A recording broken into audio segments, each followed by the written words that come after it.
প্রত্যেকের বাড়িতে একটা মিনি একটা থাকা দরকার, লাইব্রেরি থাকা দরকার, যেখানে নির্ভরযোগ্য কোরআনের একটা তফসির থাকবে, কিছু হাদিসের কিতাব থাকবে, এবং সাহাবীদের জীবনে থাকতেই হবে, সালাফদের জীবনে, পূর্বসূরীরা যারা চলে গেছেন তাদের জীবনে থাকতে হবে।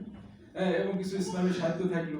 এগুলো আপনারা বাচ্চাদের পড়াবেন এরকম না, এগুলো আপনারা পড়বেন ছোট ছোট গল্প আকারে পড়বেন। হাদিসেও অনেক গল্প আছে, কোরআন শরীফে অনেক গল্প আছে, সালাফদের জীবনের ভিতরে অনেক গল্প পাবেন। সেগুলো বাচ্চাদেরকে আপনারা পড়ে পড়ে শোনাবেন এবং মুখস্থ করানোর চেষ্টা করবেন। আর ক্লাসের যে বইগুলো আছে, এই বইগুলো বাচ্চাদেরকে আমাদের বিভাগীয় প্রধান বলেছেন যে এগুলো কি বাচ্চারা কি পড়ে না পড়ে এগুলো আপনাদের জানার দরকার নেই। আমরা দায়িত্ব নিয়ে পড়াচ্ছি এবং দায়িত্বের হক আমরা আদায় করার জন্য চেষ্টা করব। কোনো কমতি মনে হলে আমাদের সাথে পরামর্শ করবেন। বাসায় বাচ্চাদেরকে কোনোভাবে হাউস টিউটর দেবেন না, এটা আপনাদেরকে অনুরোধ করছি। এটা মানুষ অনেক আবেগে অনেক বেশি ভালো করতেছে, বাচ্চাদেরকে হাউস টিউটর দেয়, এতে আসলে ভালো থেকে খারাপ হয় বেশি। আমরা এটা স্যার রাহিমাহুল্লাহ এটা বাণিজ্যিক প্রতিষ্ঠান করে জানি, আমরা দায়িত্ব নিয়েই পড়াই আপনাদের বাচ্চাদের। কোনো যদি কোনো কমতি মনে হয় আমাদেরকে বলবেন, আমরা তাদেরকে স্পেশাল কেয়ার দিয়ে আমরা ইনশাআল্লাহ এই গ্যাপগুলো পূরণ করার চেষ্টা করব ইনশাআল্লাহ।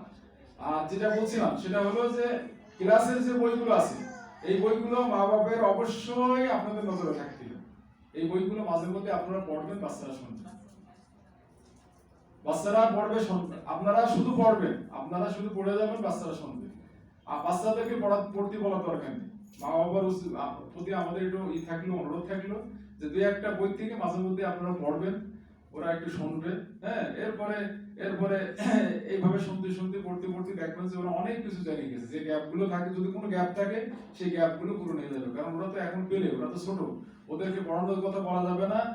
বাচ্চাদের সাথে আমাদের আচরণগত দিকটা এটা একেবারে খেয়াল রাখতে হবে।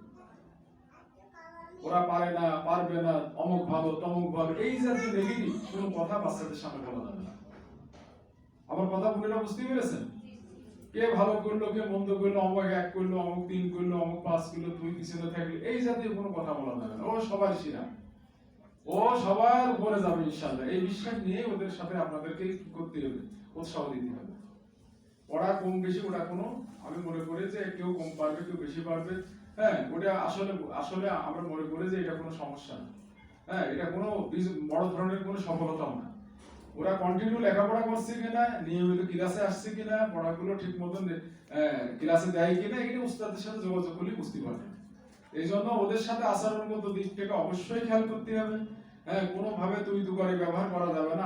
আমরা নিজেরা বাচ্চাদের সাথে কিন্তু আপনাদের কথা বলি, কারণ ওদের ছোট হলে ওদের একটা সম্মান আছে, ওদের একটা মর্যাদা আছে, ওদের একটা পার্সোনালিটি আছে, সেটা আমাদেরকে রক্ষা করতে হবে। এই জন্য ওদের সাথে কথাবার্তা বলার সময় আচরণের দিক থেকে বি কেয়ারফুল থাকতে হবে। এটা আমি আপনাদেরকে অনুরোধ করি, এই জন্য যে বাচ্চাদেরকে আমরা আসলে যেভাবে মোটিভেশন দেওয়ার দরকার আমরা পারি না, যার কারণে বাচ্চাগুলো যেভাবে বেড়ে ওঠার দরকার সেভাবে বেড়ে ওঠে না।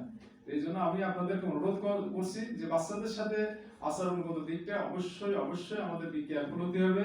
এই জন্য এই বাচ্চাদের উপরে বাচ্চাদের সাথে কেয়ারিং এর ব্যাপারে অনেক বই আমাদের লাইব্রেরিতে আছে। আপনারা চাইলে সেই সব বই দিয়ে একটা নিয়ে, অনেক বড় বড় প্রথিতযশা অনেক রাইটারের ভালো ভালো বই রয়েছে আমাদের এখানে। যে লাইব্রেরি রয়েছে এটা বাচ্চাদের থেকে শুরু করে সব ধরনের বই আছে, এটা সমৃদ্ধ লাইব্রেরি। আমরা শুধু প্রতিষ্ঠানের জন্য এই লাইব্রেরিটা সমৃদ্ধ করার চেষ্টা করছি। এখানে আপনারা মাঝে মধ্যে যাবেন, দেখবেন, আপনাদের নতুন কোনো বই থাকলে নেবেন। তো এটা গেল, এই বিষয়টা গেল। আর আরেকটা বিষয় হলো, সেটা হলো যে আপনারা যে ইবাদত বন্দেগীগুলো যখন করবেন, বাচ্চাদেরকে পাশে রাখার চেষ্টা করবেন। আমি বাবাদেরকে বলি, গুরুদেরকে বলি, সালাদগুলো সালাদ পড়া আল্লাহ তাআলা ফরজ করেছেন। আপনার ছেলে আপনি নিশ্চয় লালন করেন, ধারণ করেন, আশা করেন। এই জন্য তো বাচ্চাদেরকে এখানে দিয়েছেন যে আমার বাচ্চা ইসলামের পথে চলবে, কোরআন হাদিস মেনে চলবে, আল্লাহ হবে, দুনিয়ায় সফল হবে, দুনিয়ায় আলোকিত করবে, আল্লাহ আখিরাতেও আমাদেরকে আলোকিত করবে। এই জন্য ওদের সহায়ক হতে হবে, বাপ মা ওদেরকে সহায়ক হতে হবে। আপনারা সালাদগুলো টাইম মতন আদায় করবেন, এটা আমাদের একান্ত অনুরোধ। বোনদেরকেও বলি যে কাজের ওজোরে দেখা যাচ্ছে অনেকে দেরি করে নামাজ পড়ে, এটা সুন্নাহর সাথে যায় না। নামাজের জন্য বসেও অপেক্ষা করা ঠিক না, আজান হয়েছে সালাত আদায় করে নেবেন। এবং সালাদগুলো যখন আদায় করবেন, বাবুরা বাবুরা যাতে পাশে থাকে সেই ব্যবস্থা করবেন। নিয়মিত বোনদের কোরআন তেলাওয়াত করতে হবে, এটা আমি আপনাদেরকে অনুরোধ করছি। কোরআন তেলাওয়াত না করলে কোরআনের সাথে কি করা হয়, খেয়ানত করা হয়। আর কোরআনের সাথে যারা খেয়ানত করে তাদের দুনিয়ায়ও আল্লাহ তাআলা পণ্ড করবেন, ধ্বংস করবেন, আখিরাতেও ধ্বংস করবেন। কোরআন যারা নিয়মিত তেলাওয়াত করে না, কোরআন যারা অর্থ বোঝার চেষ্টা করে না, অর্থগুলো মানার চেষ্টা করে না, এরা মূলত কোরআনের সাথে কি করে, খেয়াল করে। তো এইগুলো থেকে আল্লাহ তাআলা আমাদেরকে রক্ষা করুন।